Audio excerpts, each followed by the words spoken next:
Naku ma'am, malaki po ng gasgas. Paano kaya to? Sorry kuya ha, bagong driver lang kasi ako eh. Nakakalungkot kasi pogi pa. Yung mababangka ako, ang dami-dami dyan. Hindi nyo ata ako nakita ma'am no? Kaya nabanggaan nyo po ako.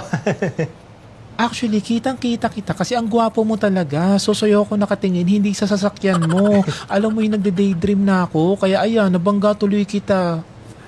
Naku ma'am, kaya pala, delikado yung ganyan. Kasi baka maka-aksidente pa kayo ng iba. Ay sure ako kuya na hinding-hindi yan mauulit sa iba. Ay mabuti naman po, pero bakit po kaya? Kasi ikaw lang ang nakikita kong gwapo eh. Ikaw ba pa nag-drive ka, may nakikita ka din kagwapuhan ng katulad sa'yo? Wala nga ma'am. Sa bagay, tama po kayo. Wala pa din akong napansin kaya nakafocus lang talaga ako sa pagmamaneho. Oo kuya, kaya sobrang delikado na lagi ka nagda-drive kasi talagang madidistract mga tao sa'yo. Naku, pasensya na po kayo ma'am. Okay lang, bayaran mo na lang ako. Po? Bayaran mo na lang yung damage mo sa sasakyan ko. Ikaw po nakabangga sa akin ma'am Oo nga, pero dahil yun sa ano? Kagwapuhan ko. Oo, kaya bayaran mo na ako.